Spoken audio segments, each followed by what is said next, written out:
Well, it's day 5, season 5, Dream 11 Spiceisle. Well, it's day 5, season 5, Dream 11 Spiceisle T10. We are here for game number 1. The Saffron Strikers, they are 2 from 3, while the Nutmeg Warriors, they are 1 from 2. Today, a crucial day. Somebody will go to the top. Somebody will move even closer to the top. Let's see what would happen. We are here for the toss. Over to you, Mr. Matref. Kem is home captain, so you're going to spin. This is the coin we're going to use. And do your call. Tail. Call it a tail. And it's a tail.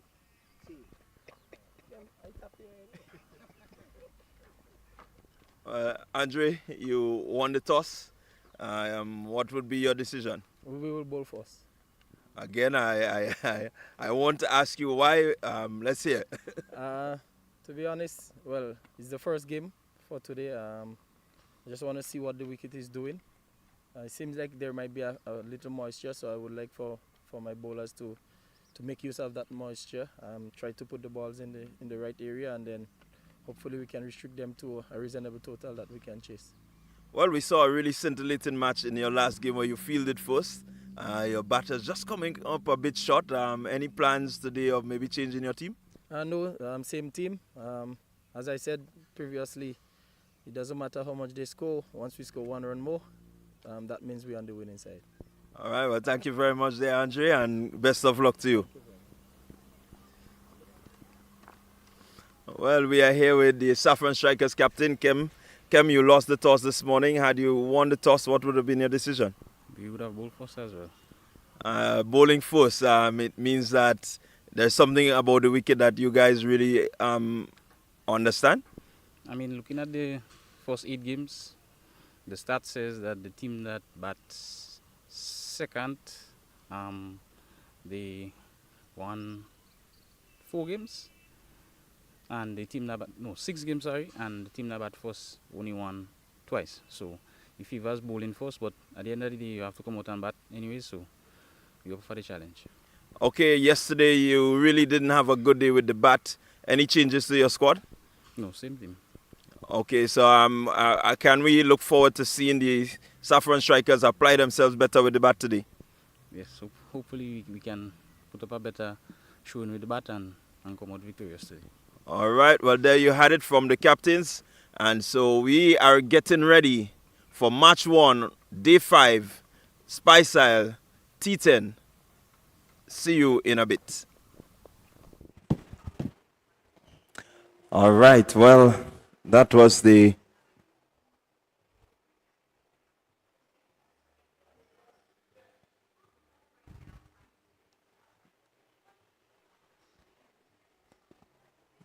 toss, and we are going to be on the way shortly.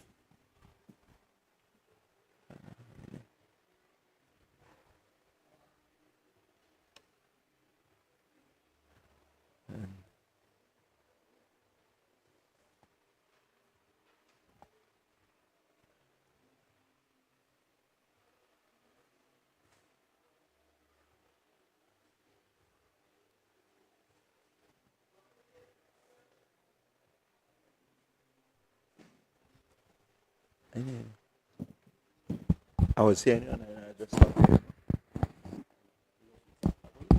here.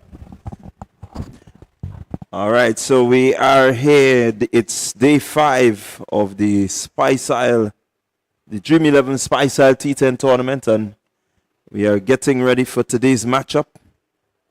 And very important one for both teams. The Saffron Strikers, they have played 3 matches so far, and they have lost 1 and they have won 2.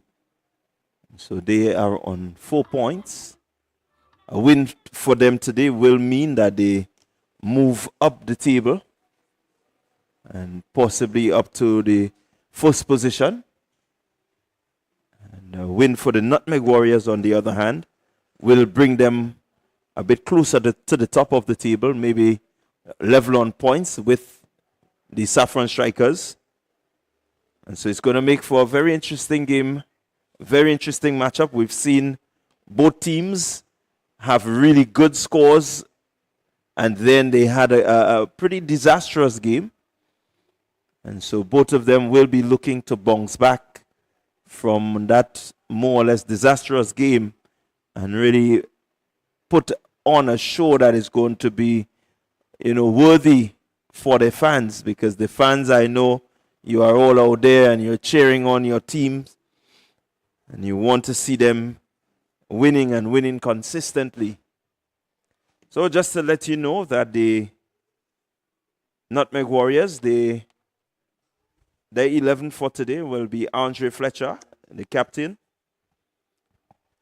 Also Daniel McDonald, Jevon Andrew, the wicketkeeper, Josh Thomas, Enoch Toussaint, Kellis Andrew, Michael Henry, Chris Alexander, Kyle Ramdu, Nyron Belfon, and Dejon Charles. So that's the 11 that will be on show for the Nutmeg Warriors in this matchup.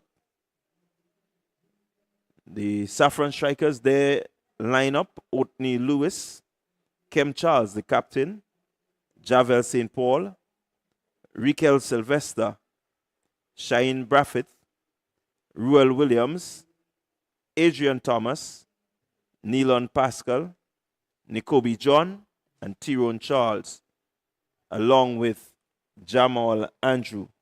So that's the 11 that will feature for the Saffron Strikers. And this game promises to be a really keen encounter. We've seen the likes of Sheehan Braffett, who is within the top 10 in terms of run scoring. In his 2 matches, he had a total of 50 runs so far. Jevon Andrew, he is playing for the Nutmeg Warriors. He's number 6 on the list. And so it means that these two, Javel St. Paul, he's number 10. He's on 47. So these are the batters within the top 10 in this match. Fletcher, not in the top 10 as yet, but we know what he can bring, and one good strong innings from here can propel him. Let's see what happens in today's matchup. In the bowling department, the bowlers really having a good time out here in this tournament. They seem to be picking up wickets in the very first over.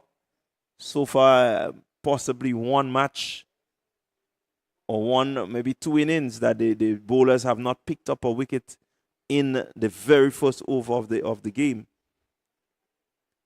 And so you can look forward to Neilon Pascal. He's leading in terms of wicket taking, and he's featured in this match also. He has a total of 6 wickets out of 3 matches. And so he's going to be one to look forward to. Enoch Toussaint, young under 19 player. He's on 4 wickets. He sits currently in number 5. He's in 5th position in terms of wicket taking.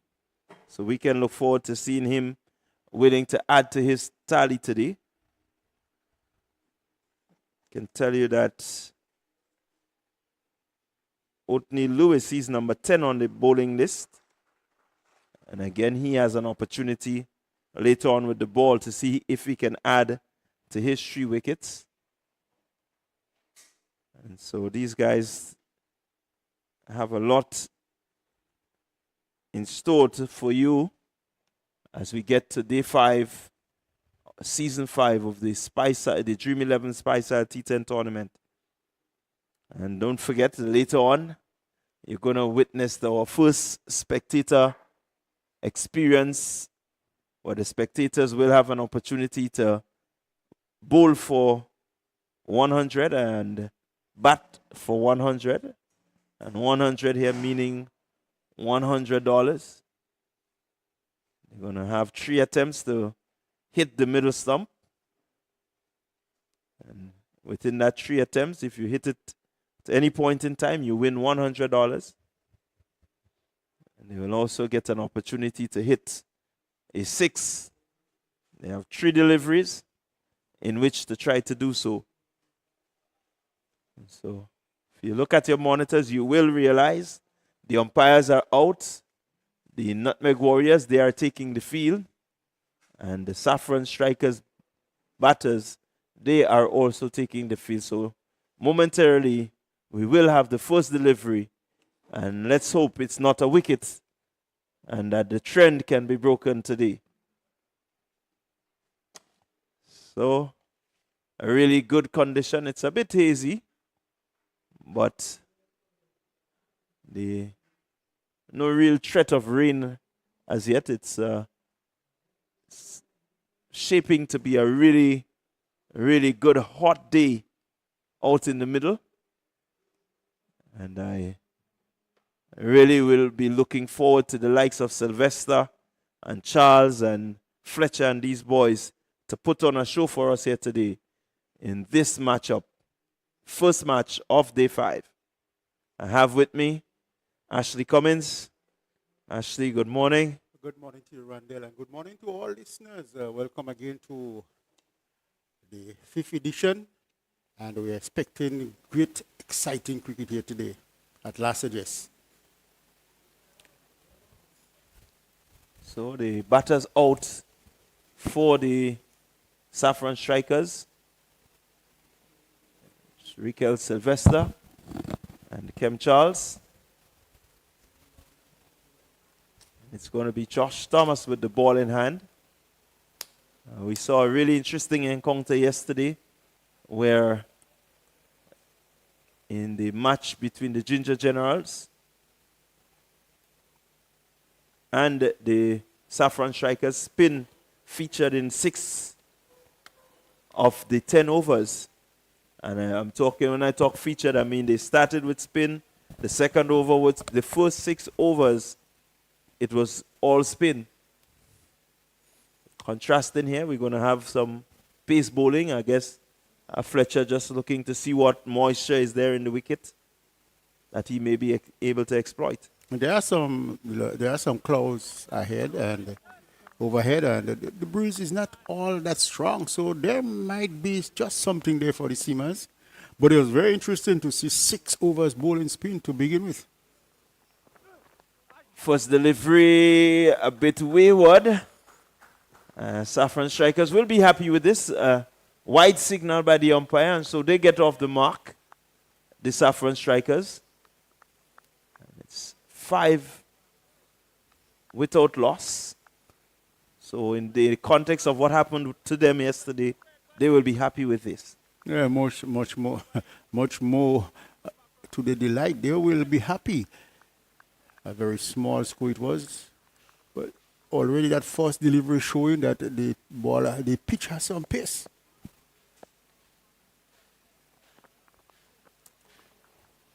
Not really getting the radar right there, Thomas.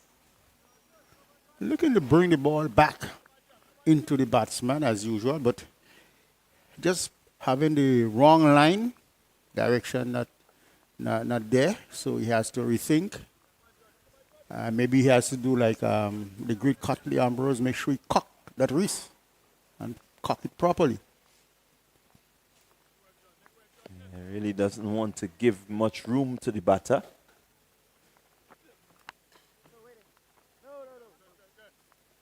Again, this one more on target. I think this is what he's been looking for, trying to go Yorker length very early. Yorker length, or if not going into the pitch as much as possible, and this is always the lineup that fast bowlers, seamers would like to have in this early part of the inning.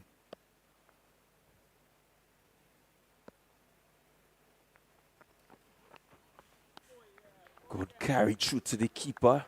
Keeper taking it just around the midriff.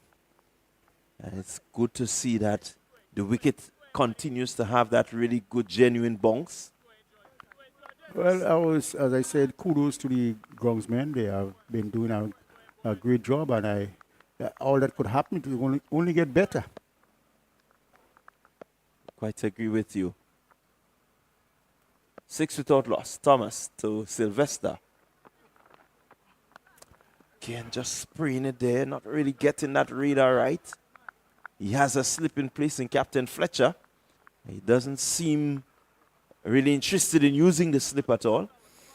Yeah, as a seamer, once you look at the slip, you have to always remember this is where the captain wants you to bowl, especially when the captain himself is in slip.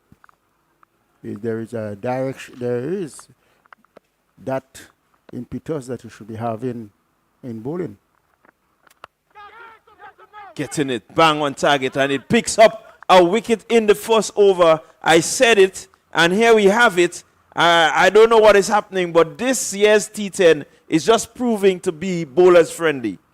Well, as I always said, that the wicket is a wicket that is what you put in, that's what you get out. When the batters stay and bat for long, they get runs. The bowlers, once they are pitching on good line, and the batters lock in concentration, they will just have to walk back to the dugout as this batsman is making his way back out there. Very much disappointed. Well, Sylvester really not having a good time at the wicket in his previous 3 matches here. Really haven't set the place alight as we know he can.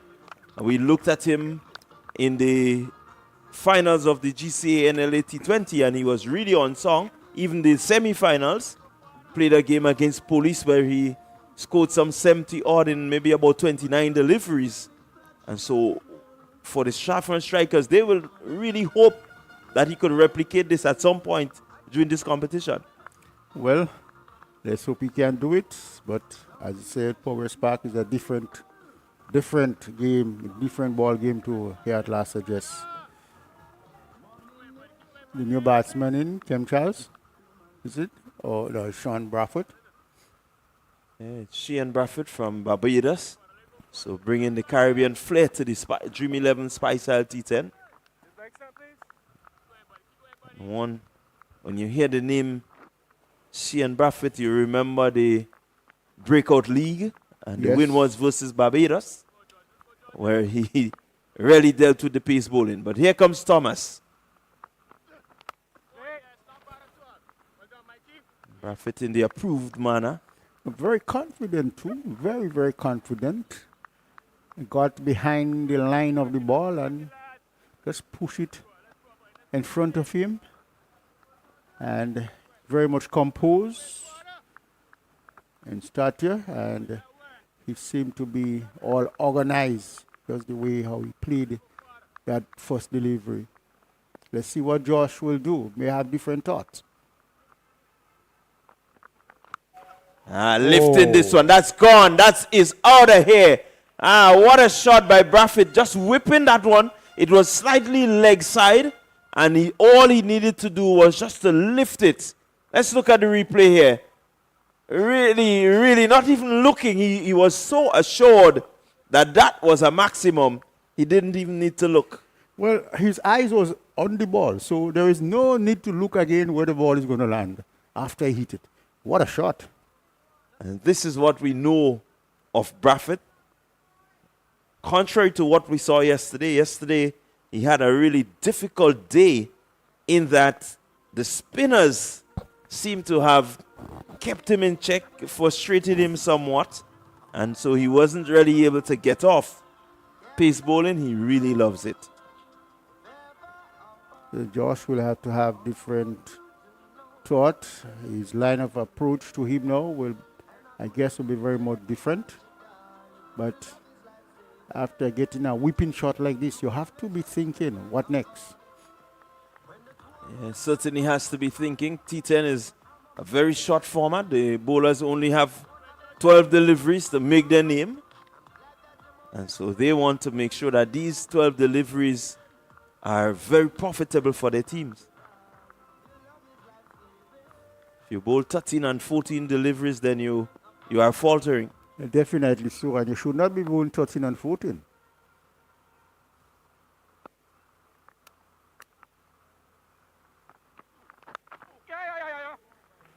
And this one seems to find the gap again. And Bradford will pick up more runs. This is what he loves, Sheehan Bradford. He loves the ball coming at him. And so Thomas again just airing in line. Pretty easy shot there. 4 more to the total. Well, not a good start there from the Warriors, but the Saffron Strikers. They are off to 17 for 1. And they would like to continue along the path. And even if they had lost that wicket, the current run rate is 17. So it is all well and good. Target projected score of 170. Let's see if they can get there with Nyron Belfont picking up the attack from the pavilion end. A strong built left-handed seamer from St. Mark. Belfont will certainly need to do a job here. I want to see the back of possibly both of these batters. And that will settle the nerves of the Nutmeg Warriors. As long as Bradford is there, you have reason to be nervous. Easy single there by Charles, just getting off the mark. Doing the right thing. Bradford seemed to have come out with some momentum. You want to give him as much strike as possible. I think yes, this is definitely the thing that will have to be done, because after getting 17 runs of the first over, Bradford picking up 10 runs of the first over is the right thing to do to ensure that he gets the strikers regularly as possible, as he had said, a prayer to his God.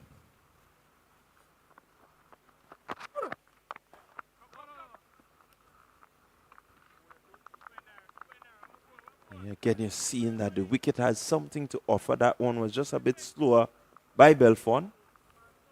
So the slower balls seem to be working. And good batsmanship on the part of Bradford, because he was able to check the stroke. And as I said earlier on, he seemed to be very much organized with himself. So let's see what happens again. Again, slower delivery, looking to turn it. I think this is where Bradford is uncomfortable. The ball not really coming through. Up, yes. And Naran Belfont really picking that, and he's going to work on that. Yeah, this is really good stuff. Let's see what he will do. He doesn't want to become predictable. Well done there. Piece on delivery now. So Bradford has to be thinking. It's not smooth sailing against Nyron Belfont. Definitely so. And that's what cricket is all about. You got to have the bowler thinking. You have to have the batsman thinking. The fieldsmen, they got to be thinking.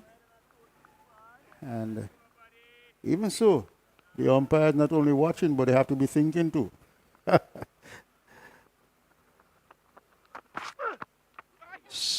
Again, piece of delivery. This time a bit shorter. So really good job here by Belfont. Excellent bowling. I have to give him kudos. Excellent bowling. This type of bowling makes life difficult for the batters, as good as you are. Just the fact that the guile and the mystery about what is to come. Have to be mindful as a batter. You don't want to just go swinging for the fences.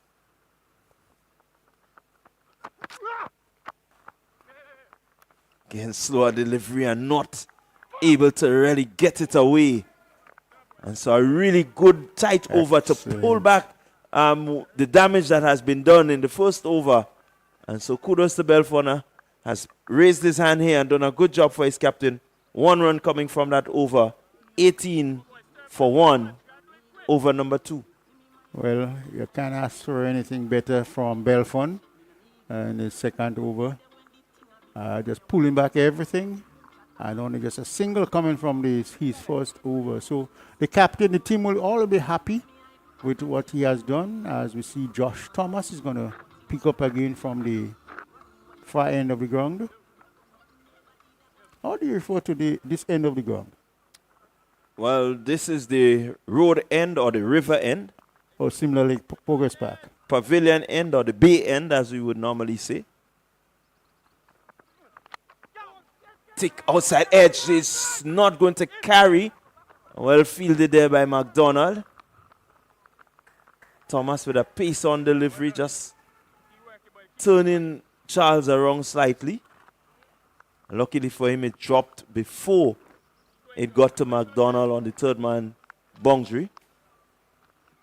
But again, pace on from Thomas. I'm asking myself, does he already have the slower delivery in his armory?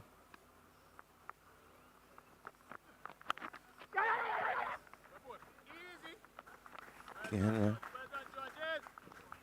Another piece on delivery, well played by Braffett.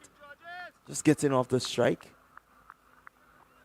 In this format, the less dot balls you have, the more likely your team will get to a good score. I like the attitude of Thomas in that second over. He's not actually bowling the balls that the batsman could predict quite early. If you look at him, the length that he's trying to bowl now is all different. He seems to be a little bit more settled now after getting a better wake-up call in the first over. He seemed to be a little more settled with himself now, though he had just had this wide delivery looking to come back inside the batsman, but he just skipped his direction. So a little bit of well, I wouldn't say overcast, but a little bit cloudy now. We have lost the sunshine here for some time as the clouds just covers the sun.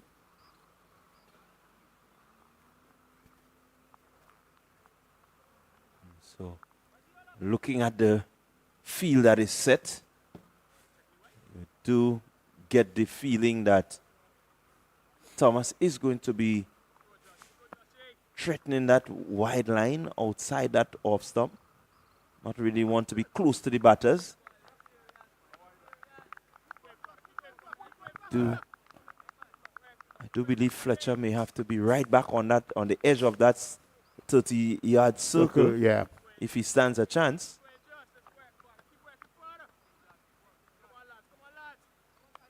Certainly Thomas is not willing to give up anything else Well, to these batters. He's always that sort of attacking bowler, so you expect that he'll be coming at you all the time. It's cut, but cut really well. It's really a good shot there from Charles, standing tall and using the pace and just guiding it over that point region, pulling up a Carib power hit maximum. Well, he kept his eyes all the way on the ball. He saw where it pitches. He saw the height the ball was coming on. He kept his eyes and played a magnificent shot for Carib power maximum. Again, go in this time. It's high. Who's going to catch it? Fletcher is there. And he puts it down. He had enough time to get underneath this one. Swerved and eventually just moved away from him. These catches are not easy to take, but someone of the stature of Spiceman Fletcher, you expect him to take this any day. Well, 100% all the time you expect him to take that catch. Yeah, really, Charles not in a position to hit that one. Keeper could have gone, but Fletcher was there. Braffett going hard and just really like a tracer bullet. It went past the man there at the short mid-wicket and it races into the fence. So a good end to over number 3. The Saffron Strikers, they move on to 32 for 1 after 3 overs. So it's not a bad start. Scoring a run rate of what? Just 10.7 at the time. 32 for 1 after 3 overs. Josh Thomas finishing his spell. 1 for 32 after 2. With Braffett on 15 from 10 and Kim Charles 9 from 5. Welcome, Hector. Yes, and saying all morning. Just to go back to that attempt by Fletcher, they were always in decision as to whether which one of them apparently should have gone. Fletcher probably made the late decision in the end to take it, but it's always my view that if the keeper can get to it, the glove man should be the one to have taken the catch. I don't know if there was some calling, if there was some talking, but they would probably ruin that chance. These two batsmen now beginning to move on for the Saffrons, and it's probably quite an opportune time to pick up a wicket. But that was not to be. There's a change in the bowling now, and Charles will come in to bowl to his opposite namesake, Charles. And a single was at 33 for 1. So a decent start, scoring at 10.42. Projected score for 104, but it's very early on, and I expect that if wickets are kept in hand and the tempo are kept up, they can probably get somewhere in the region of 120 plus. Well, Braffett, both he and Charles been looking good. Just missing this one outside the off stump there is Braffett. Just like on other occasions, he looked good against the faster stuff. Struggled a bit yesterday, I'd say, that against the slower man. In fact, all the batsmen, in fact, never really looked at home, never looked assured against the spin yesterday. Just haven't seen pace on the ball, not until after the 8th over. So must be a bit more refreshing for them today. Short and pulled, and again down towards backward square. It went down there really quickly by Brathwaite. You see, likes to play the ball pretty square and both onside and offside. That's shown also too that he's somewhat of a 360 player. Is it right around the ground?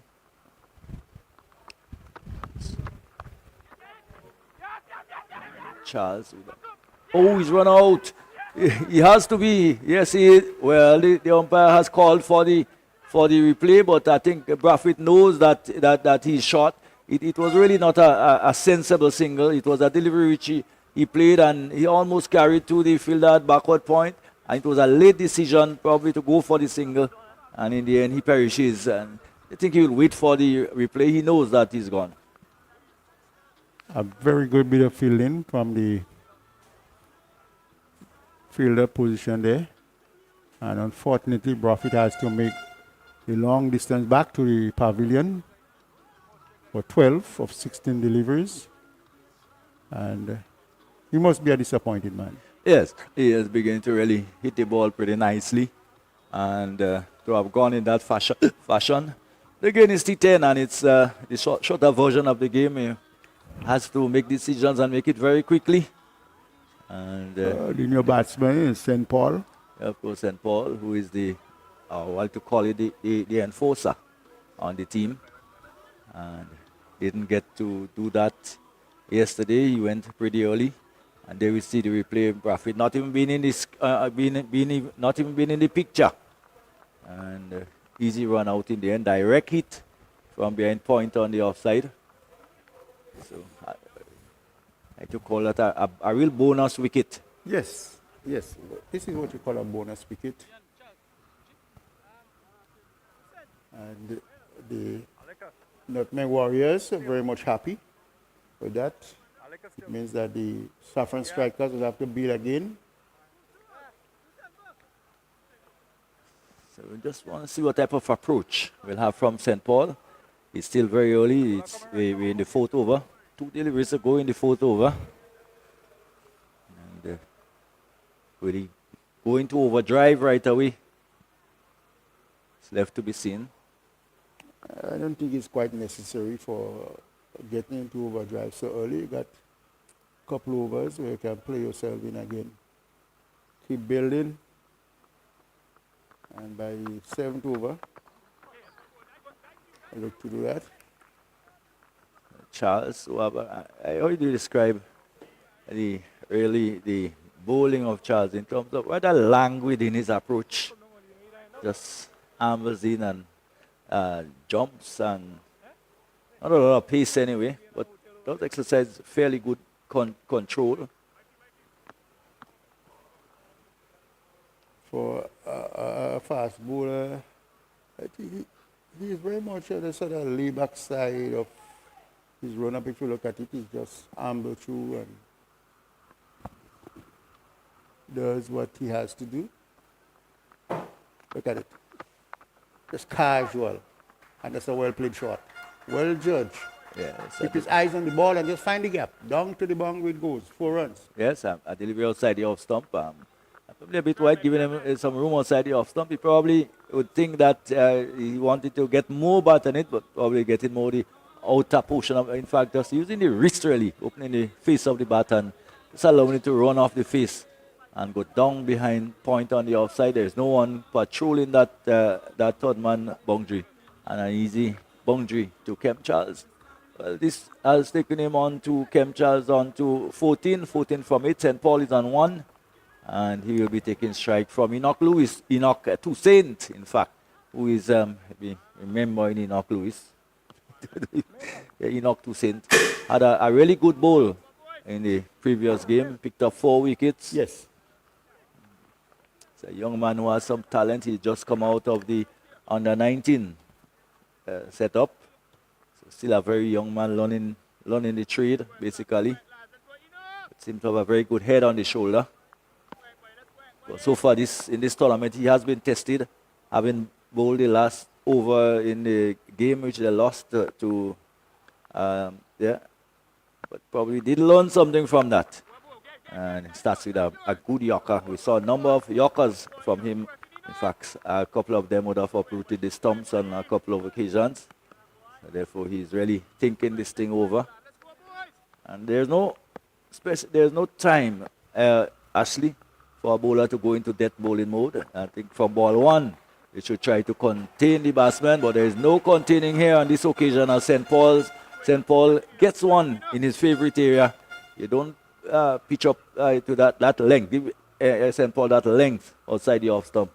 And it has disappeared into his favorite area around the wide long on area for a maximum. Well, there is no bowler you could think of that is going to get food on the table and don't eat.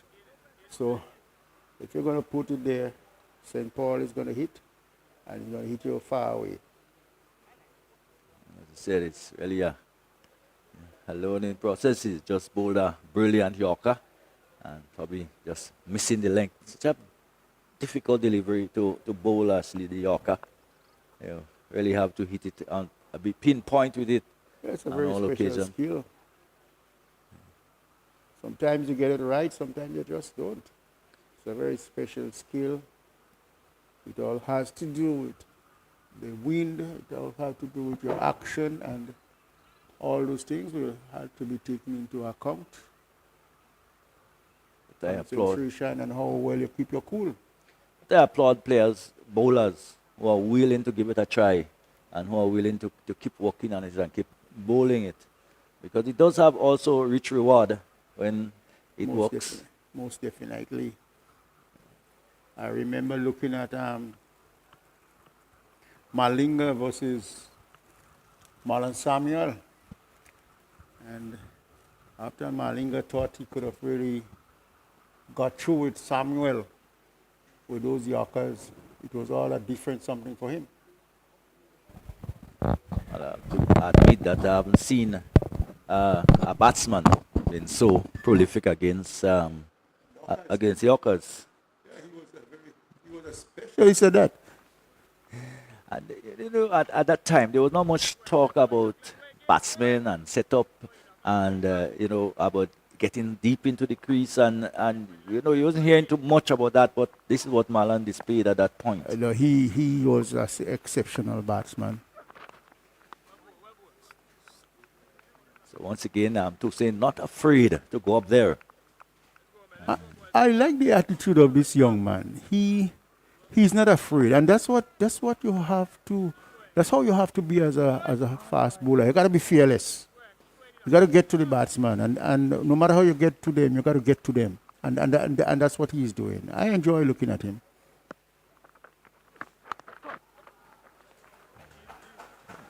line delivery this time to Charles, to St. Paul. He can do no more than to push it up on the outside and have a single. 46 for 2. We're in over number 5. Kem Charles is on 14. Jabel St. Paul has moved to 8 from 4. Scoring at exactly 200 strike rate. Strike rate of exactly 200. Most batsmen would want to be going at probably a strike rate of 300 in T10.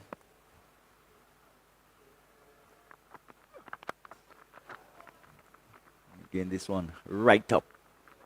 And Charles virtually have to be not quite digging it out, but really can't get underneath it.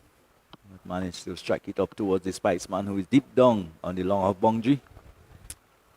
And he certainly make that position his own, the Spiceman. It's definitely so, and you can definitely see that Toussaint has decided, I'm not going to go anything short. I'm going to go up there, and he's going to stay on the wicket. You miss, I hit. And I think that's a very good ploy. And there he goes again. Good delivery. And even St. Paul, and that's probably a stroking admission. Not much I can do about that. And it comes to the end of another over. Another 2 cent over. And it's after over number 5. It's 45 for 2. And probably the Saffron strikers would be looking towards probably a total, as I said, in excess of 100 as it is now. If they continue at that rate, they would fall just short of the 100, but I think they would want to push that on. They would want to go much quicker than that. They'll probably want to push something towards 100, 110, 120, which will make for a dramatic chase. Yes, you have to put something on the board if you want to get a good out of the match. As he hits this one again on the ground. Ball in the air for some time, but the first man come around nicely, picking up. And one more to the total. St. Paul is now going to take strike. Daniel McDonald. Charles, in a sense, just sort of losing his form there. And there is St. Paul looking for a huge hit. And the delivery, if anything, probably just going away from him and shade outside the off stump, having to reach for it and not making contact. Because a little bounce again in operational series. And this one has gone straight up. Well, and how far has it gone? It has gone, well, did he manage to get it back in time? I'm very doubtful. The umpire will have a very close look at that to determine whether it has gone over the boundary or whether he was in contact with the boundary at the point of making contact with the ball. That we will see in a moment. Has gone pretty high up. And where is he? There or thereabout, probably, yes, probably may just have his foot against the rope. That's where the umpire signal. Seems that it's just a single.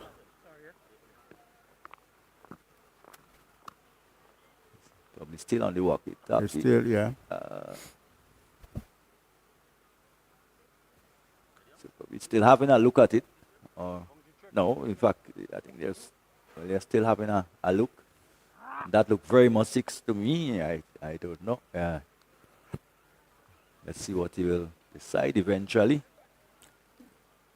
Having a long wait. It's really touch and go. It's very, very close indeed. And probably the fielder might be in the best position to. Yes, the benefit of the doubt, I think I'll give it to the fieldsman at this time.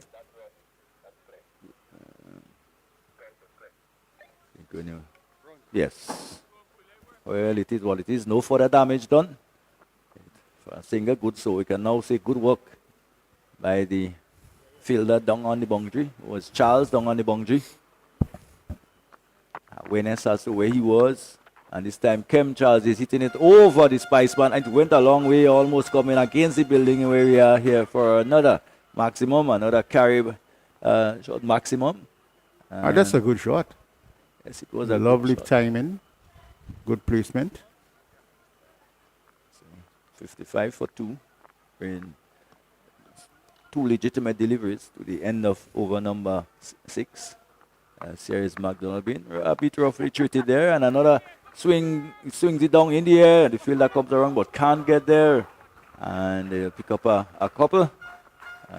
Another looking to swing it away and not quite getting hold of it, and probably it's a good thing he didn't quite time it the way he wanted to. And the ball dropping just about 20-30 meters away from before the fielders. Couldn't get to it, and here's another short delivery, which Charles swings down towards backward square. The fielder comes around and does the fielding, so another single. So a rather eventful over. A very eventful over. In the end, 11 runs coming out of it. 58 for 2. St. Paul on 9 from 8 deliveries, and Kem Charles 25 from 13 deliveries. The sunshine is back with us, and it's really lovely to look at the cutting, the style of cutting on the ground, the green, and over the mountain areas, some low clouds, no threat of any rain. Lovely sunshine, which they bid in the ground now, which the players always enjoy. Can't recall a day when it's very windy here at Las Vegas. A ground which is basically perched almost inside the mountains with the hills surrounding, almost like a crater. Yes, most definitely. Yeah. And the ground poached inside of that, and you can see the breeze at the ground level as the advertising flags. Great observation. A bit. Seems that you had studied quite a lot of geography. Probably have listened to other people. It's 2 again continues. And St. Paul goes, it goes high up again, and where does it finally go? It goes for that. Well, I don't think He's he was. gone. He's out. I don't yeah, think he's out. he was anywhere near to play that shot. The ball was always lifting on him, and he was down on his front foot and executing the shot. Eventually got into the hand of McDonald, and he has to walk back. St. Paul goes for 9. Kem Charles on 24, and Toussaint yet among the wickets. Yes, and I think great reward too for bowling a rather good spell so far, and he continues to be in the wicket column. Here is a man too that is due for some runs. We haven't seen much from Thomas at all so far. Haven't been out there for too long, but one knows he can certainly hit the ball a mile, and it will be rather good to see him stay around for a while and probably hit some of those mighty blows that we know he's capable of. So the new batsman in is Adrian Thomas. And the strikers, a little bit of pressure added onto them now. They have lost 3 wickets for 59 runs, and we're in the 7th over. So after this over, just about 3 overs to bowl.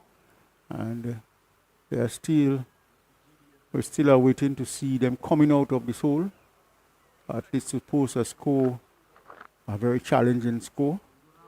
Although the game of cricket, as I said, it's a game of glorious uncertainties. You never could tell what happens, but they need to move on from here.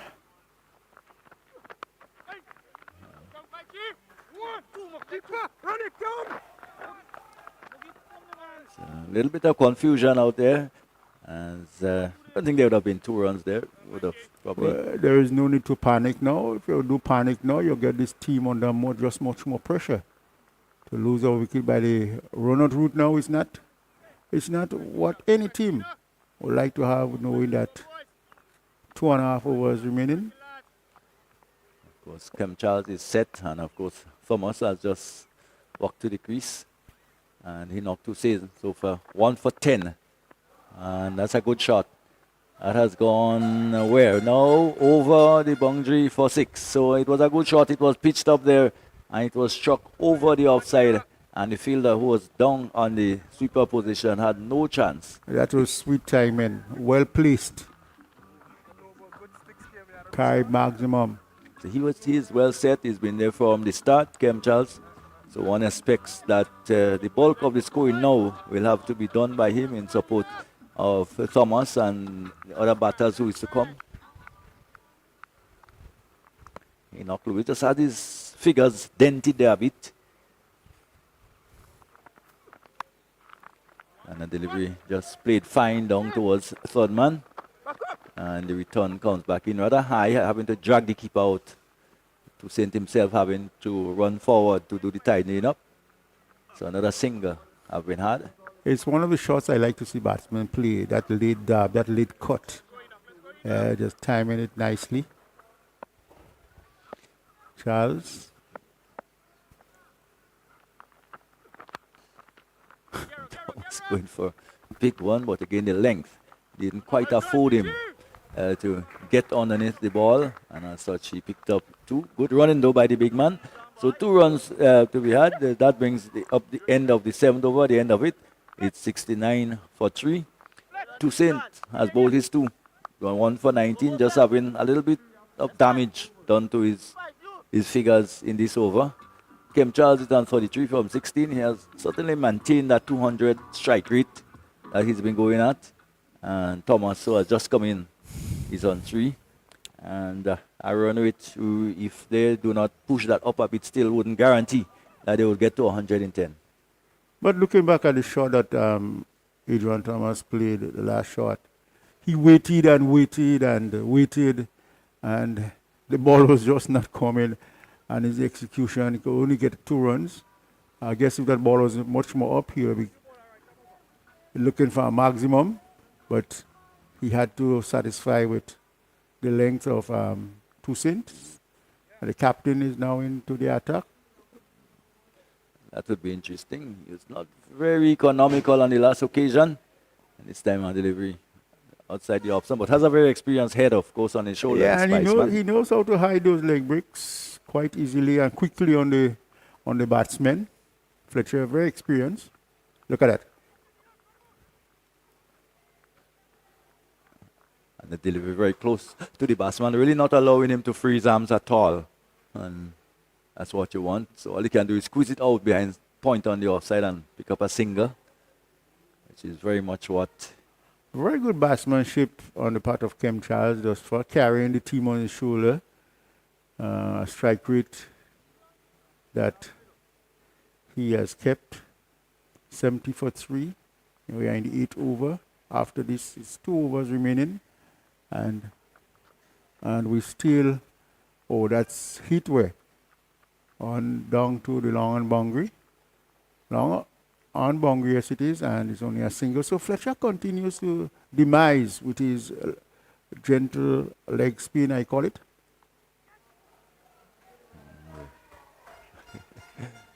Oh, very. That was a good chase and a good stop. In fact, just prevented from going over the rope. As we saw Kem Charles bringing out the reverse sweep, and or should I call it the reverse tuck of the body, because it was just about waist height, and he chose to use the reverse shot and got it down towards backwards square where third man would have been had he glided it off the face of the bat. And picks up 2, but here's a hike down towards the catch will be taken and yes, easily in the end. So Kem Charles has to go. He got one again. Smart bowling by the Spice man, pitching it right up there, up more towards leg stump. So ensuring that he did not get a lot of power onto the shot. And all he could have done is hike it, flick it down towards the fielder backwards square leg, who took a simple catch in the end. So Kem goes. Well, the Spice man is known for his tricks, and there he getting one of them again. And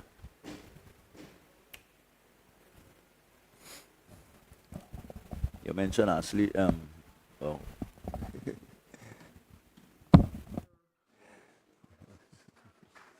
as John slipped back into the chair, I was just Ashley. I was just about to say to Ashley, boy, when you play these late cuts, you virtually play it out of the gloves of the wicketkeeper, and.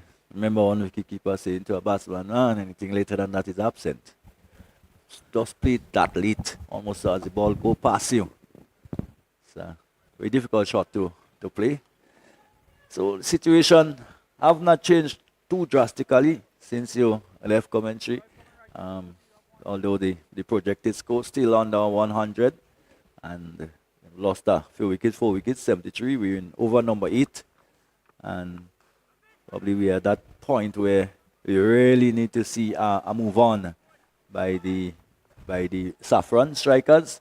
So it's 8 gone and only 2 to come. And the question still beckons as to whether they can get up to at least 100 and to make a match of it. Well, certainly they will need to get up to 100 if they're going to really be competitive in this one. You have a really good, powerful Nutmeg Warriors lineup. And so Muggy, Adrian Thomas, his right name, his given name, Adrian Thomas. He's out there. We know that Adrian is a really good, powerful striker of the ball. We've seen Oatmeal in the Vinci Premier League really striking a few. And so these two, the hopes of the Saffron strikers will rest on them to try to get at least over the 100 mark. They're not too far away, but they're some distance yet. Maybe we need to compare what happened in conditions in St. Vincent and the Grenadines with what they faced here.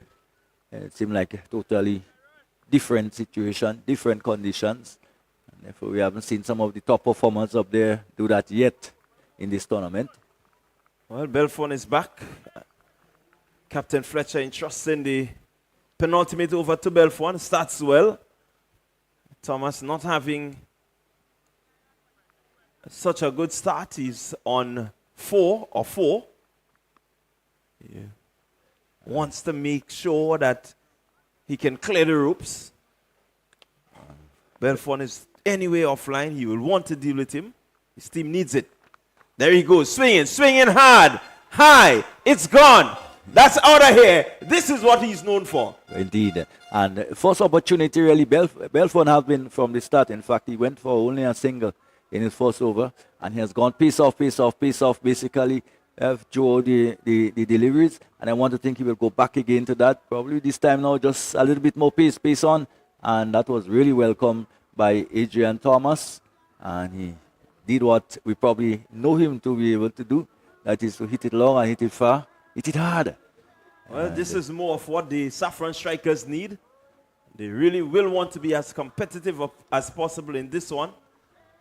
And I've seen the third umpire make his way out quite a few times, so definitely a number of balls have gone disappearing so far for the morning.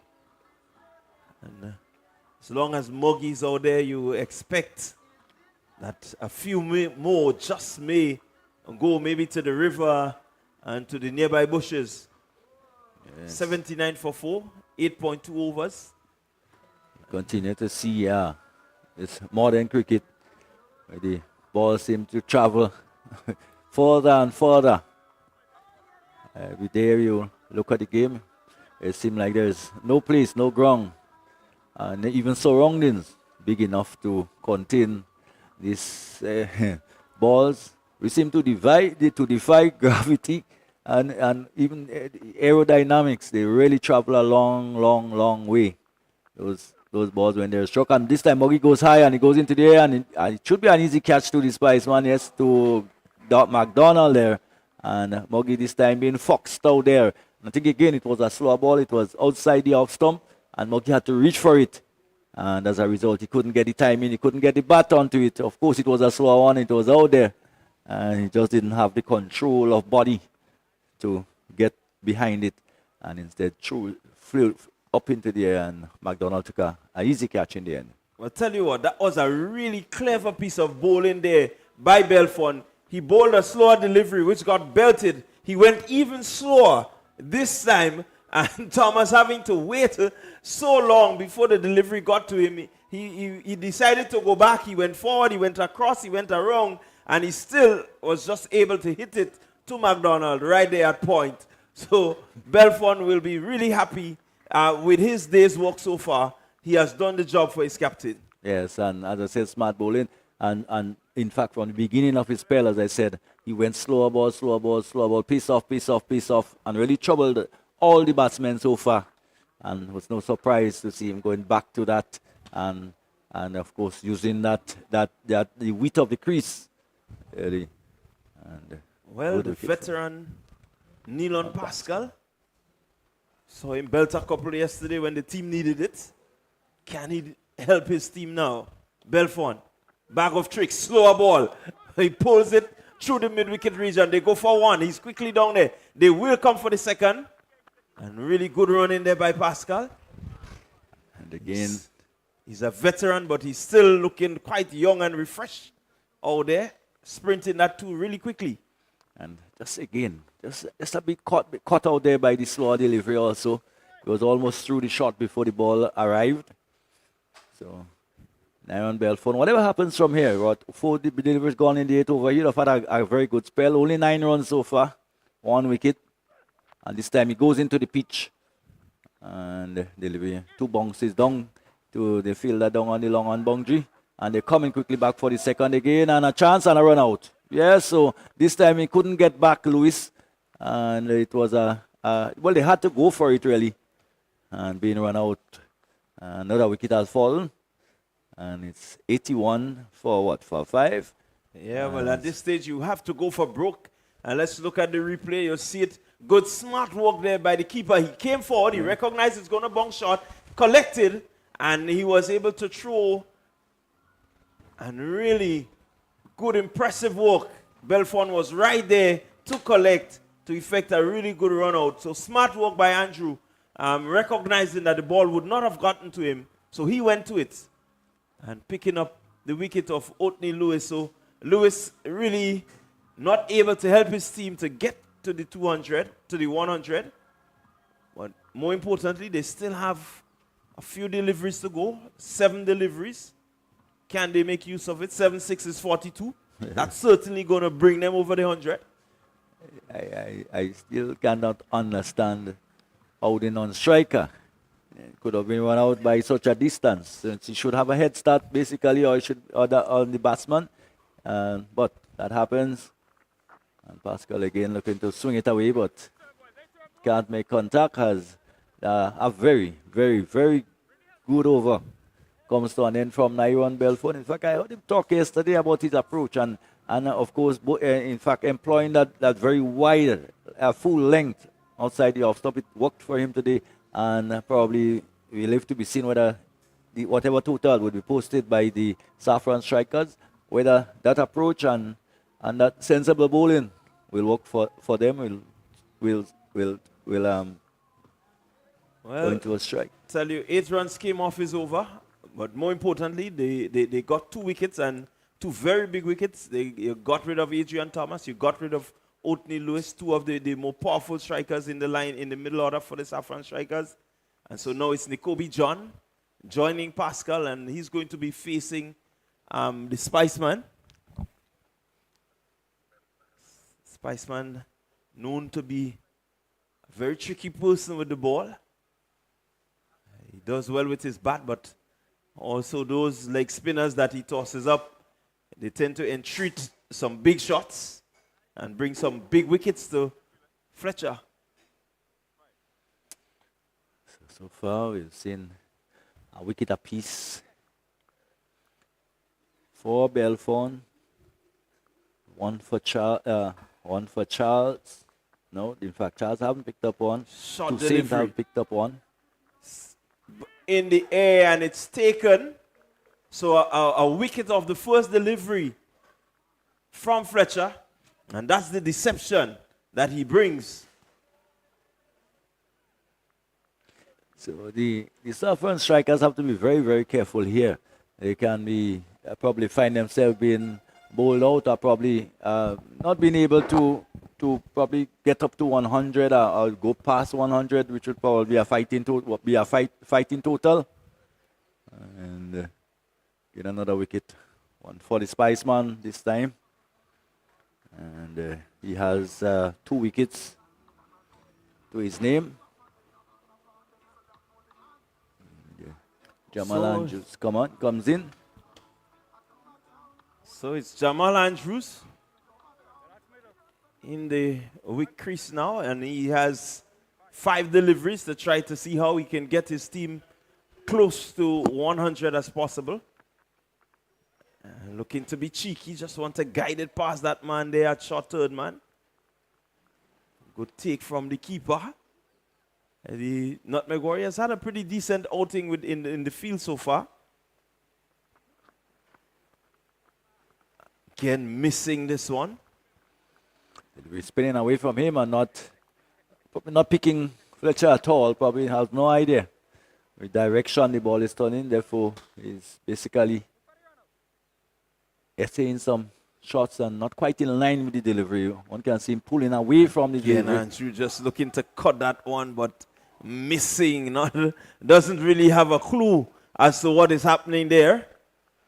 And all the time, the current rate is plummeting.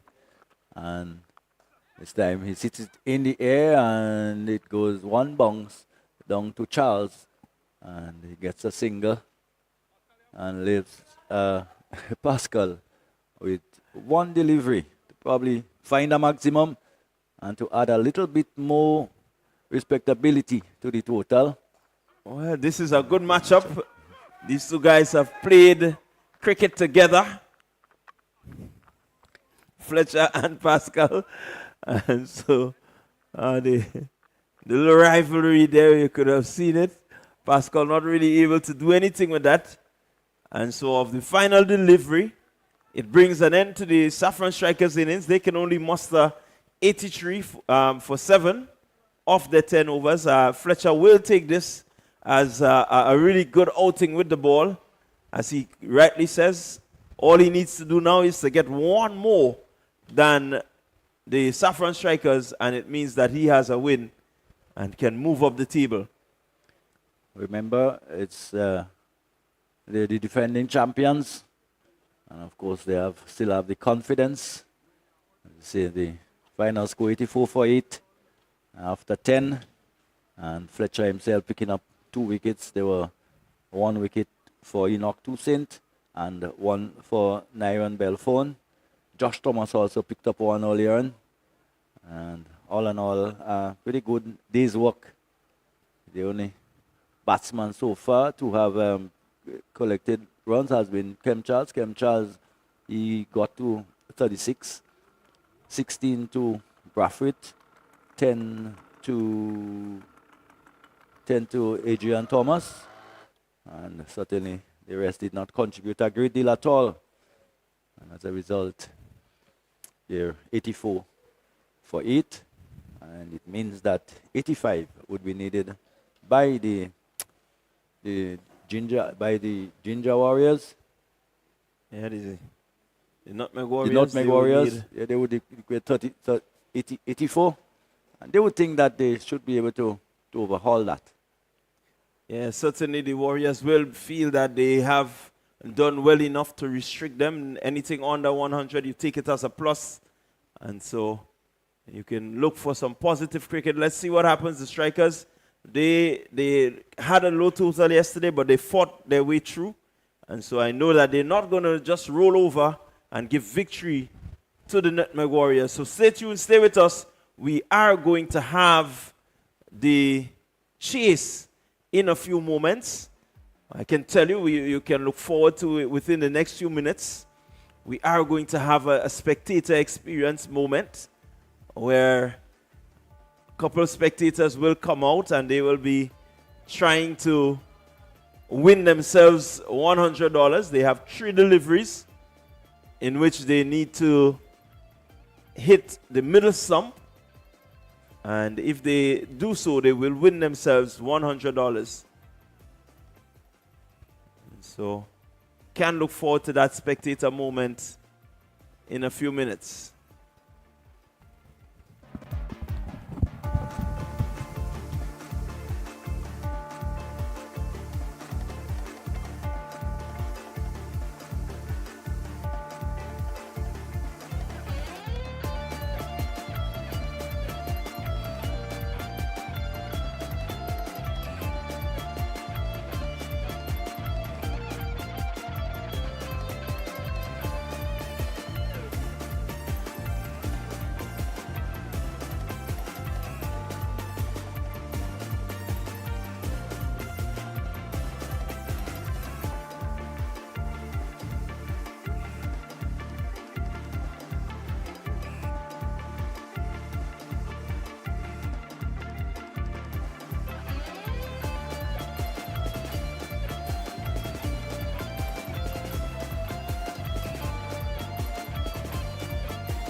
Everybody charge up. West Indies going higher. Full of energy, energy. Everybody charge up. West Indies going higher. Full of energy, energy. Whoa, whoa, whoa. Yeah, yeah, yeah.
So the umpires are out there. The Saffron strikers are out in the field.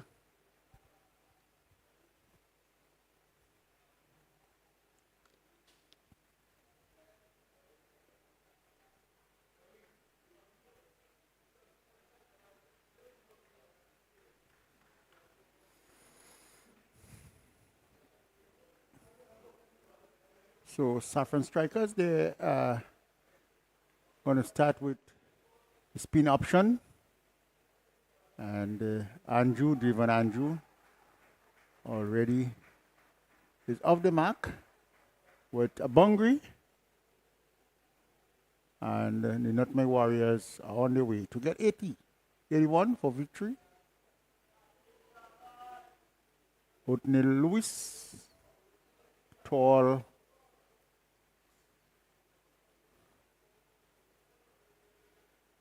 bowler from the pavilion end. Saffron scoring what, some 80 runs. And a lot of appeal for leg before. The umpire is not interested. And so the batsmen are going to cross for leg by. Yes, a bye. The umpire just signaling a bye. So the score moves on to 5. It's still 80 to get from 58 deliveries. And Lewis, it is off breaks. Tall bowler who is very much composed with his serve. Lejon Charles is yet to get off the mark and is facing Lewis.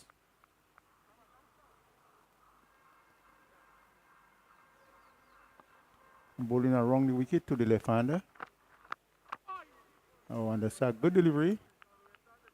Batsman can't do nothing with it. As the sun is out there in its glory.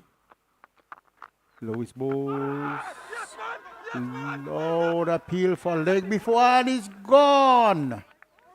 Well, you just can't believe it. He's gone. Let's see on the replay. Oh, I think from my vantage point, you're looking at it, I think he really had this one. Yeah, the batsman just suggesting that he may have gotten something on it, but we saw 2 strange incidents in the over. Going back to the appeal, and it was signal buys, which was very, very strange. Yes. There was a confident appeal for what could have been leg before, why we thought probably it was caught behind. So, and given not out, and on this occasion, being struck right in front of the off stump. And as we saw from Lewis coming around the wicket, he was getting a little bit of drift, getting the ball to drift into the left-hander. Yes, with the ball, the wind blowing across the field, he really get Kyle Ramdu. So the Warriors 5 for 1. And as usual in the first over, another wicket has... Wicket in the first. We can almost record that. But I think from since I've been here, there was only one game that did not have a wicket in the first over. There were one in the first ball of the second. So it's 5 for 1. And of course the Saffron strikers would want to exert as much pressure as they possibly can. The total is not really one that is, you can say, is of a huge total by any means. And it will have to take a combination of really good bowling. You'll have to pick up wickets, and you'll have to be very sharp in the field to peg the Nutmeg Warriors back.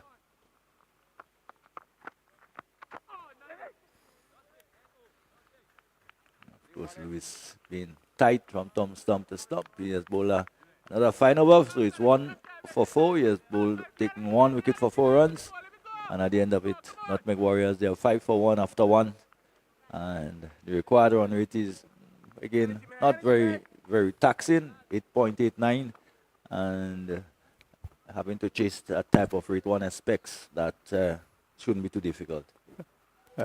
From our vantage point, I don't think it'll be very much difficult for the batsmen that the Warriors have. And so Ramdu will be... Is he going to be facing his first delivery, or... Andrew. It's Andrew, I think it is. Yes, and Kem Charles. Andrew will be facing.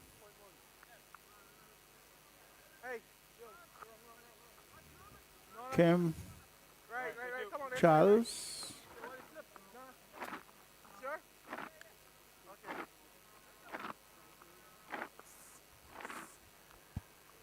Again, the Saffron strikers are looking to exert whatever spin is in the wicket. It's a good ploy, bearing in mind that it's only 81 you are defending. And thinking to have a slip in, because they too will want to pick wickets up. And, bit surprised that the wide was given there, and the fact that the batsman did take a gigantic step across. So in the new law now, when the batsman moves, the line automatically moves also. And one can see Andrews setting himself and get going across the off stump very, very early. Realizing that probably line of attack would be full and wide outside the off stump. And managed to get a single. So 7 for 1. We're in over number 2. One wide and one single so far. Ramdu hasn't yet scored. Japan Andrew is on 3. He's on 5 in 3 deliveries. Kem Charles not for 2. Just 2.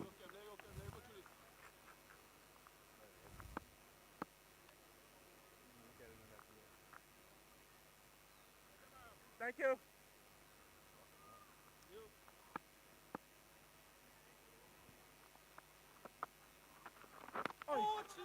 Ramdu gets one on or around the leg stump, but probably if anything just drifting down the leg side. Struck on the pad, no real appeal.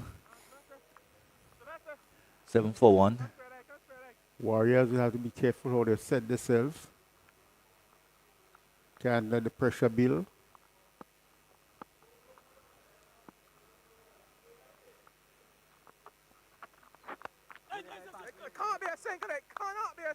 they must feel that once they get a reasonable start, they can certainly make up for it in the middle and towards the tail end of the innings with wickets in hand.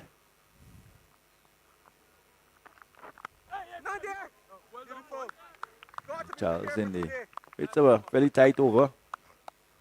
4 deliveries, 4 legitimate deliveries gone in the over so far. 7 for 1, we're in over number 2.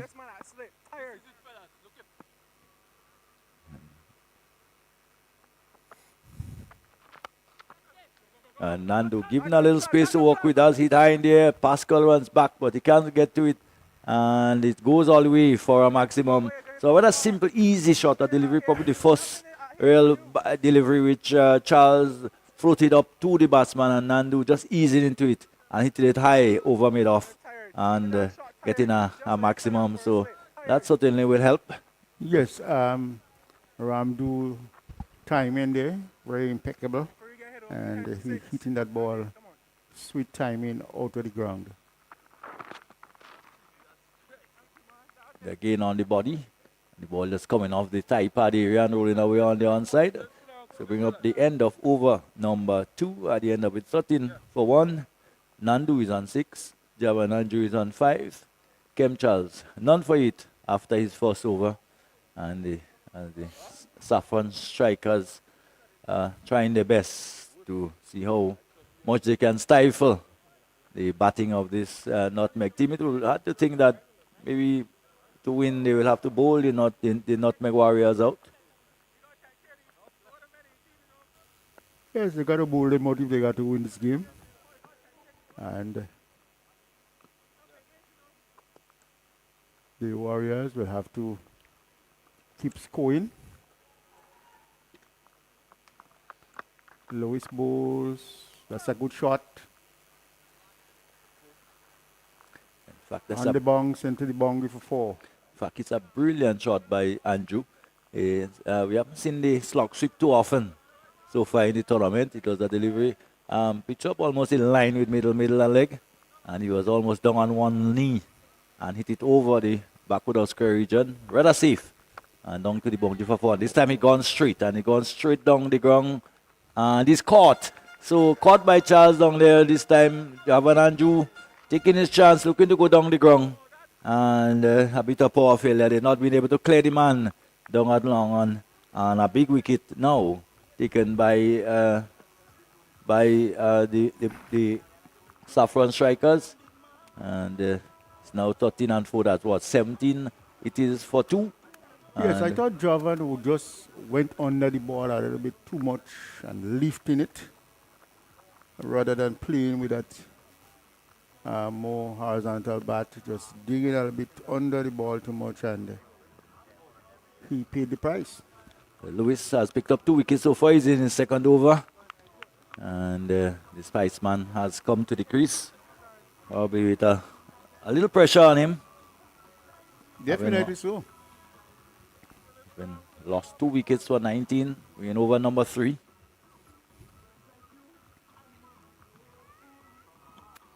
A partnership is needed.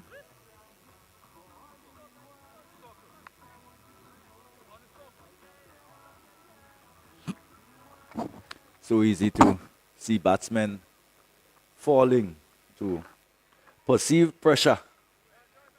When there's no real pressure. Yes, I'll be knocking the ball around and taking the singles as regularly as possible. And this is the kind of sense that we want to see our batters approaching. Regardless of the format, they are playing to occupy the crease. For the bad balls, you will get them.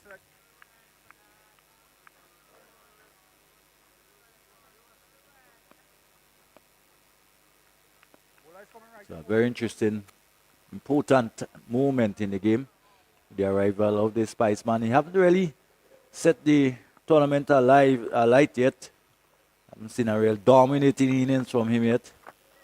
Probably today might well be the day. So delivery by Lewis, which he just plays in front of him. Well, he got time. There's runs on the board to be made. and hits it in the air, and that has gone a long way too, and it's gone for 6. So a carry maximum by the Spiceman. No other nonchalantly, a delivery just pitched up on his pad and just took it over the wide mid wicket, between mid wicket and long on, and a maximum. And what a way to a grand entry by the Spiceman. I think we say that the Spiceman playing with his ease towards his ball that pitches just around that area, asking to be hit, and let's see what go again. Here is Lewis again to Fletcher. Fletcher turns it away down towards backward square. The fielder just fumbling there a bit, and they will come back for the second. So just a little bit of fumbling there at the backward square by the fielder, and the batsman quickly come back for 2. They will take the score on to 27-27. We're in over number 3, and two legitimate deliveries to go in this over. There is Otnell Lewis. Lewis bowls to Fletcher again, who just eased it into the onside and picks up another single. This will take the total to 28 for 2 at the end of 3. And at the end of it, 28 for 3. So 57 required in 42. So not very, very difficult in terms of the asking rate. And one expects that the Nutmeg Warrior will certainly want to just comfortably compile those runs. So it's not all that difficult. The required run rate 8.14 and the current run rate is 9.33. So there isn't any magic, any difficulty outside of there. They just have to keep rotating the strike as much as possible, as we have seen them start doing. And that's the mark and sign of building an inning. They're going to take the singles as they come and put away the bad balls, which is necessary. So Fletcher 9 from 4 and Ramdu 6 from 7. 28 for 2 at the end of 3 overs.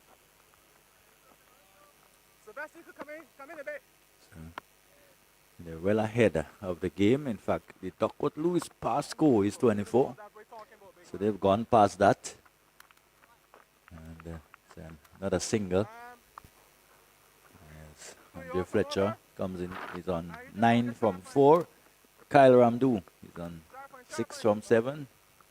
So Fletcher's gone to 10. So Ramdu is on 6, will come into strike. And Kem Charles into the back into the attack for his second over.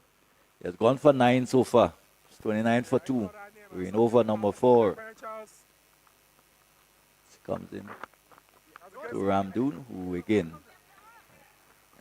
picks up an easy single as Kem himself having to run away towards backward square, more towards a short fine leg to do the fielding.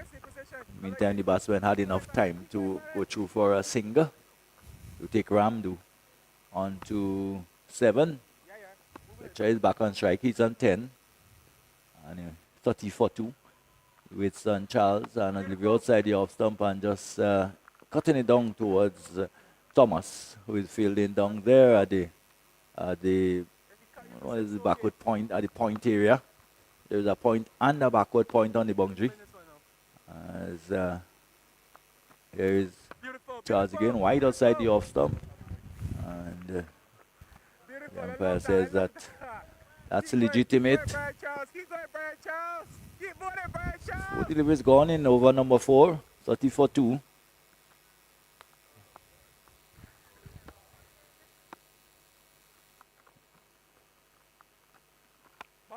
Again, a delivery wide, the short side, the off stump, and you can say probably just bowl into his field.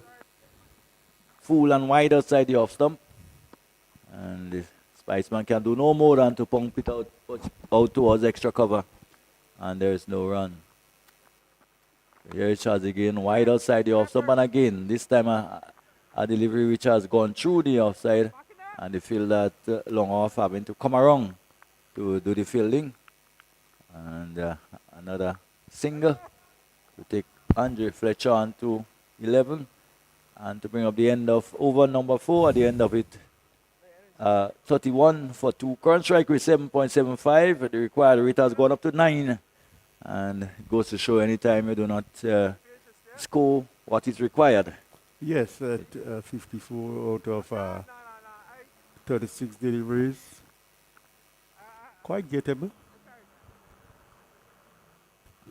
These two are capable of hitting the ball quite a long way. Well, we know the exploits of Andre Fletcher, and they've also seen enough of Ramdu to safely say that he too is very adept at hitting the ball out of the ground.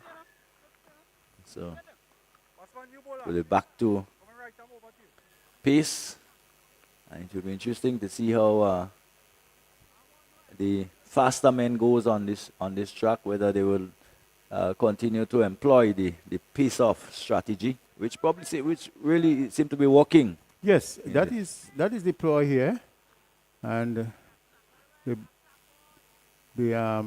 bowlers are very much into it. Condition just suiting that kind of bowling now. No sunshine. The birds is not too strong. Royal Williams, experienced campaigner in the T10, is going to pick up the attack from the pavilion end as he bowls to Fletcher. Fletcher not timing this one well, and there is no run. Big shot outside the off stump, but Fletcher probably welcoming the fact that there is some pace available.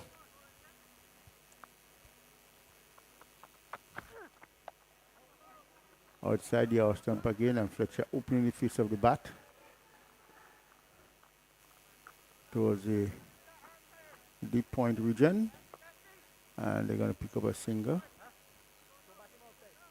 Once again, they wouldn't mind that at all. The runs just coming in a trickle. Mm-hmm. While that is happening, the rate continues to go up. We've seen a significant drop in the scoring rate. For the 242, we're in over number 5 at the midway point. Again, 53 and 34 balls. just one big over. It's one big over.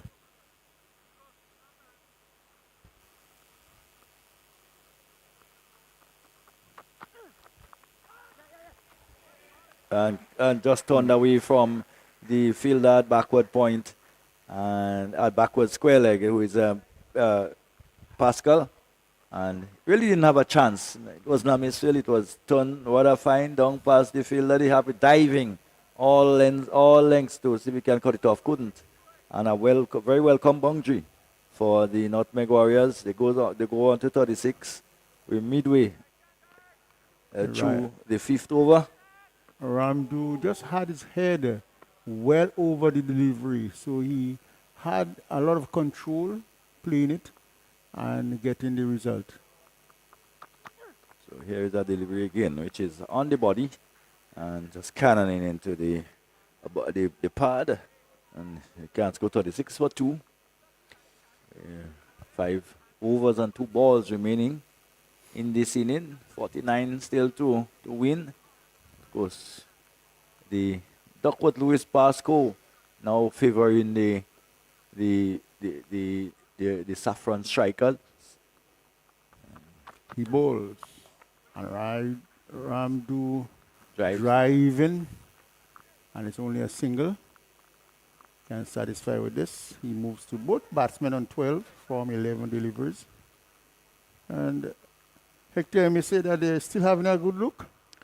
I don't think they're feeling the pressure of the scoreboard at the moment. It's still very, very manageable. They need what? 48 from 48 still to win. Oh, this one is hoist. Yes, and as I said, Long and far from Fletcher. yeah. So they can afford to basically play on merit, take what is on offer, and of course the big shot will come in and between. It has come 43 for 2 at the end of 5.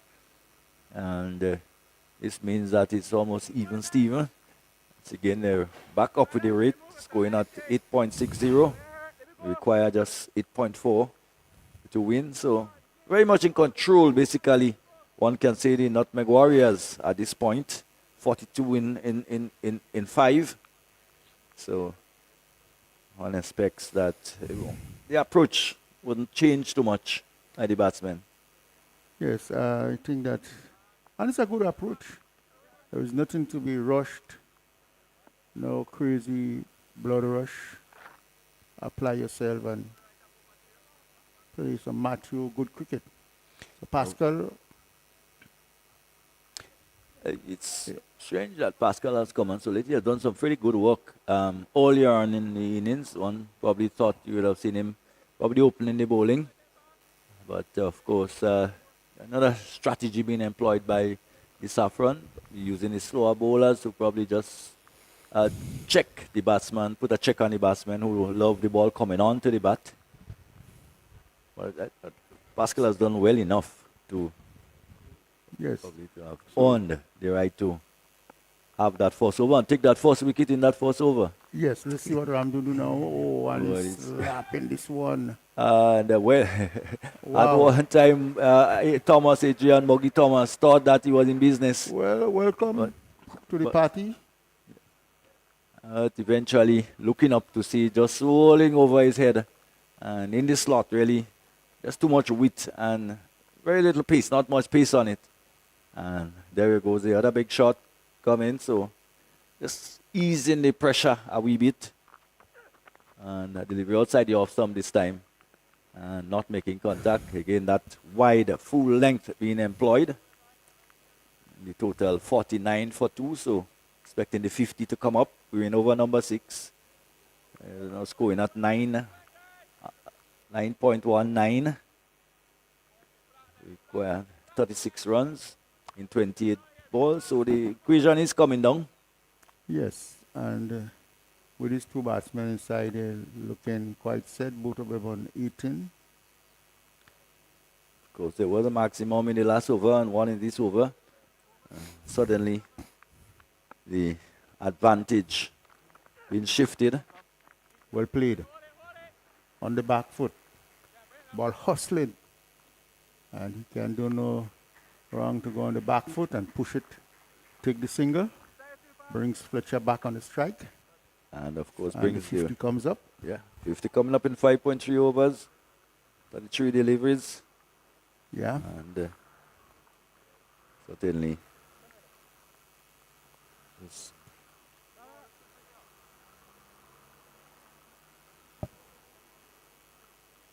almost Wicketkeeper making some adjustments. So too is the umpires. Cross the umpire crossing over.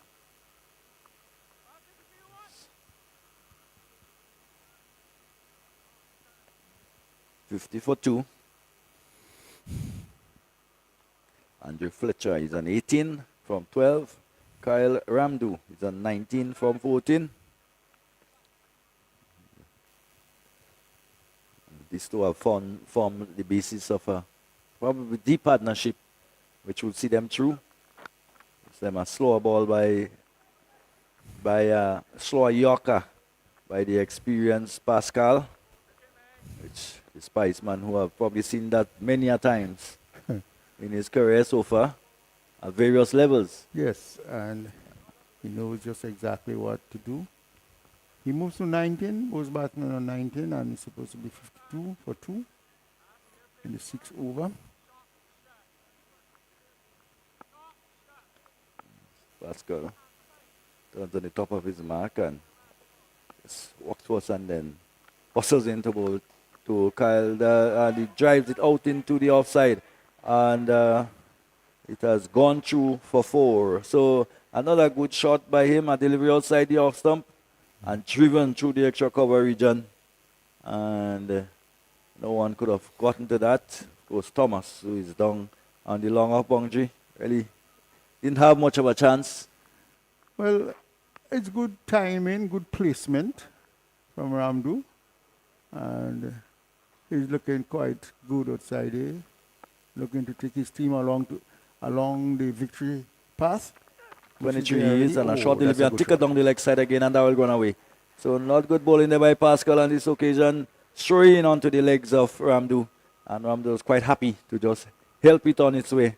And certainly every time a boundary is scored, a maximum is hit, it's really just releasing the pressure. And probably like a dagger in the wounds of the Saffron strikers. So the score goes on to 59 for 2 after 6. Scoring at almost 10 and over. So just a mere 1.5 delivery, 1.5 run per delivery per over to 6.5 in fact run per over. Rest is series, so almost a run a ball. It should be very easy picking. No real pressure. So what Hector is actually saying, the run rate is needed is 6.50. Yeah. And currently they are going at 9.83. So the Nutmeg Warriors are well intact, and some 26 runs required in 24 deliveries. There is nothing to rush about. And with the experience of Fletcher on 19 from 13 and Kyle Ramdu on 27 from 16, you will expect that the Nutmeg Warriors will win this one quite handsomely. So far we have not had to have the Duckworth Lewis pass score yet to determine a game. We don't think that will happen today. St. Paul and struck over the infield, and whereas had gone over the top for again a maximum. So just doing it in style now, just probably just pressing the foot on the accelerator a bit more. You can't bowl to Fletcher in that window. He's gonna open it and he's gonna put it away. St. Paul knows that. Look at it. Wide outside the off stump and up there. Fletcher is gonna just stretch his bat and fling it over. That's another maximum carry maximum. And the Warriors seem to be going into a high gear. Yes, feeling comfortable now. Again, driven down towards long on this time. The fielder comes off the boundary. And Kem Charles there. So another single. All adding to it. It's 90 now from 22, so it's gone under a runner ball. And so what you may say, what? Easy sailing? Easy sailing. Easy like Sunday morning. Yes. But we are Friday afternoon. Yes. So we don't know how much wind are left in the sails of the Saffron striker. Saffron striker looking, shoulders are sort of very long at this stage, with these two batsmen very much set, and there isn't much runs to go. So Javel bowls to Ramdu, and he's batting and seeing the ball as big, just getting there and pushing it in front of him. Playing with a lot of experience there, Hector. Simply very much composed what he's doing. Yes, and doing just what he needs to do, just what is necessary, basically. And, of course, this two would want to see through, because, of course, averages comes into it. Here it is Spiceman again. There is no one there, and that we got pretty close to the boundary. We wait to see whether it's 6 or 4. We'll probably have a look at it, but it went pretty close to the rope. The umpires are just checking. The delivery was short on the body, and of course Fletcher will dismiss that. He just picked the position. Look at it. Yeah, Yes. asking to be hit there. And Fletcher just picking it, timing it well, and placing it nicely. And For 4. so confirmation. Just one bounce very close to the boundary.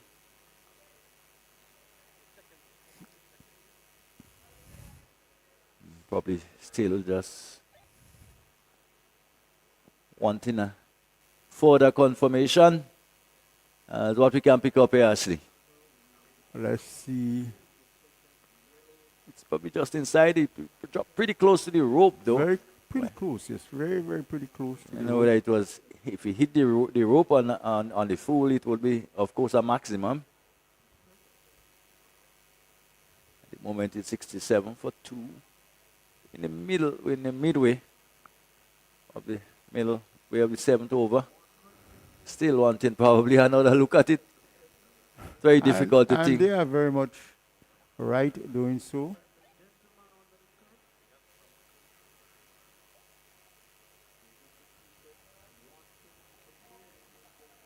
What do you say? And just before the rope, or?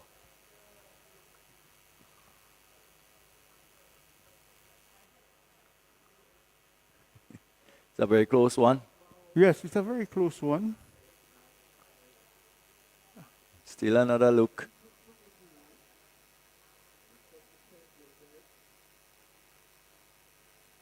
Yes.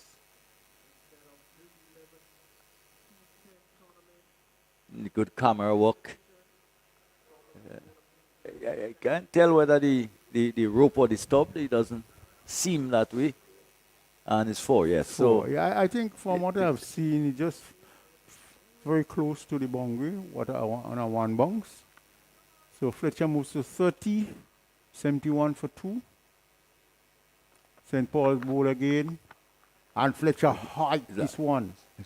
one-handed, straight down the ground for 6. Well, this is just the Spice man in action. And this is probably the big over the Saffron couldn't afford. Yes. And St. Paul nowhere near his standard. And Fletcher hiking this one. So another maximum to Fletcher. And he has gone quickly on the 36, you know. Started a bit slowly and just picking up the pace as victory is in sight. Very much so. And again, 1 bounce again, away for 4 through mid-wicket.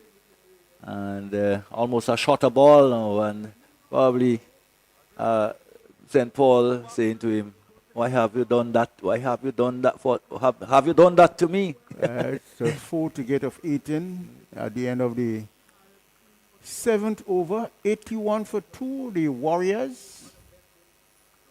Fletcher on 40 from 18, and Ramdu on 28 from 18, from 17 that is, and St. Paul. 22 runs of the over. So some of the spectators enjoying it over on the far Yes. side. And the little pavilions there with the branches. Oh, Yeah. very smoothing area to be now. Yes. Getting the natural. Few familiar faces out there. Yes, yes. Has chosen to use that section of the ground. That would be a wide. So it comes down now, what, just to 3 runs 82 for 2. in 18 balls. So in a T10 game, it's a rather emphatic victory, one can say. Yes, yes, very much so. I think it was well orchestrated how they chase, they lose all the wickets. They were way below the run rate at one time, and then, well, Ramdu played a very intelligent inning as he faces again. And Pascal, with his experience, still feel that he can create something. Yes, Pascal. Well, at best can something, maybe another wicket to add to his tally. Not that probably it will affect the outcome of the game too adversely. So, And Ramdu will be just looking for a boundary to finish it. Yes. yes, and we'll take what is given. It's given a boundary, and of course, it's the end of it. We think, yes, it should be. As you see, Bradford just pulling the gloves off. Also, the Spiceman pulling the glove off. The handshakes, which certainly, It's a lovely shot. yeah, marks the end of the game. It was a delivery shot. It was on the body, and of course, what we've seen from Ramdu is what you've seen to the end, where he played every ball on his merit, and certainly a partnership of 67 between Ramdu and Fletcher, and this certainly has ensured that the Nutmeg Warriors won comfortably by 8 wickets. Fletcher, well, he remained, Andrew Fletcher, well, he remained not out Ramdu remained not out on 32. Fletcher remained not out on 40. And nothing really much to speak about in terms of the bowling. There was one run out, and the only wicket to have fallen would have gone to Lewis, Otnell Lewis, who took 2 wickets, and that was a very long time ago. A very long time ago. Yes, 2 for 19. 19, a very long time ago. And nothing else in the wicket Bowling column. department, yes. And except Kemchaz was fairly economical, went for only 5.5 and over. But by and large, it was a rather comprehensive victory for the Nutmeg Warriors. So that's it. Both the Nutmeg Warriors, the defending champions, and one knows pretty well that they wouldn't give it up easily. You'll have to take it away from them. Yes. They've probably been the most successful franchise so far in the 5 editions of the T10, the Dream 11 T10 tournament, Grenada T10 tournament, and no wonder why. Rather clinical in most of the things they do. Yes, they're very clinical in their approach. They plan well, and they do execute well. So that's it as far as match number 1. On day number 5, a win for the Nutmeg Warriors, and they will be happy to be again in winning row after losing their first game. So as the preparation continues for the upcoming game, we would take a break, and we'll be back here to continue to call the action for you. So be sure to join us.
Okay, so we're here at the post-match presentation in game number 1, day number 5 of the Dream 11 Spiceisle T10. I'm here with Kem Charles, the captain of the Saffron Strikers. Kem, really not the sort of outcome that you wanted? No, firstly, I didn't think we put enough runs on the board. We started okay, and then we fall away a bit in the middle. All right.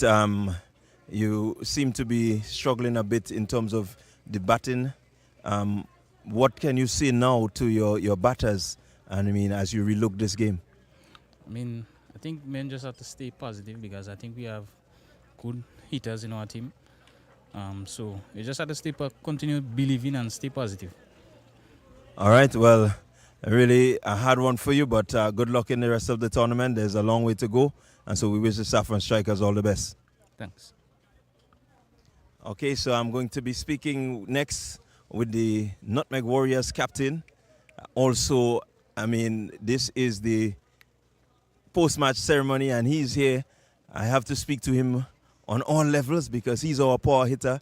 He is our impact bowler. He is the man of the match, and he is the captain of the Nutmeg Warriors, Andre Spiceman Fletcher. Andre, a win under the belt. Yeah, it's good to have a win, but still I don't want to be complacent. The bowlers did the job. We didn't back up as well with the fielding, but we still have room for improvement. I think we just have to continue to work together, continue to make sure that we do the three aspects as well as possible, and then the result will take care of itself. Well, I looked at the game and I saw a really concerted effort to make sure that batters stay out there.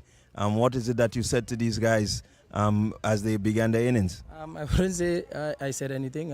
It's just them backing their ability and playing situation. It's just, the person that gets in, try to bat as deep as possible. We have a lot of power hitters in our team. Javon is one who might be able to bat deep, but also he can step it up when he can. But so it's just for us to try our best to play to our strength, continue to support each other, and just go there and express ourselves. All right, well, there you heard it from the Spiceman himself. And so we are now going to have the presentations. And to make the presentations, we're going to ask the Secretary of the Grenada Cricket Association, Ms. Cherise Noel, to come and to assist us with the presentation. So we're going to present the impact bowler, and that goes to Andre Fletcher.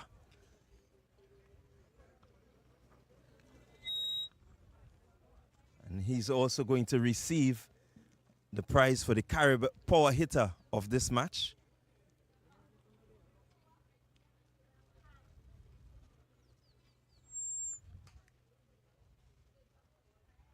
And now he's going to receive the Man of the Match award.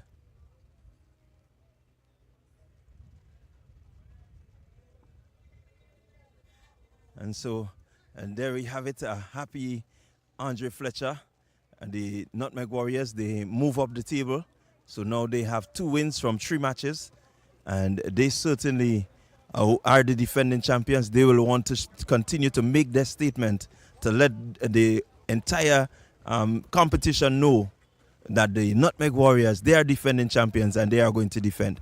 So stay with us. We are going to take a break and then we're getting back to the action right here at the Last Just Playing Field. We're getting ready for game number 2 on this Friday. It's a wonderful Friday. It's a spectator experience Friday where the spectators can win prizes. 100 if you hit a 6, 100 if you hit the stump of 3 deliveries. So from here, the first match has ended. We'll see you on the next side.